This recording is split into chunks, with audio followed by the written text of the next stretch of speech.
Hi friends, మనం చూస్తున్నాము ఇప్పుడు నార్త్ జనతాపేట, సౌత్ జనతాపేట. ఇది హౌస్ మాత్రం ఎక్సలెంట్గా ఉందండి. పైన పాల్ సీలింగు 3 BHK లాగా ఉంది. ఇది 3 BHK 1500 SFT. సూపర్గా ఉంది. అసలు ఏం ఖర్చు పెట్టలేదు. మనం కొనుక్కున్నా కూడా పూజ రూమ్, కిచెన్ రూమ్ సపరేట్గా ఉంది.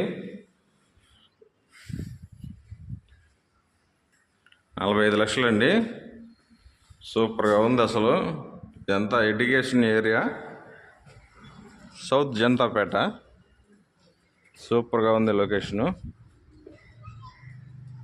సిటీకి దగ్గరలో 45 లక్షలు అంటే ఏమీ రావట్లేదండి మనకి. ఈ హౌస్ అపార్ట్మెంటు 4th ఫ్లోరు. సూపర్గా ఉందండి.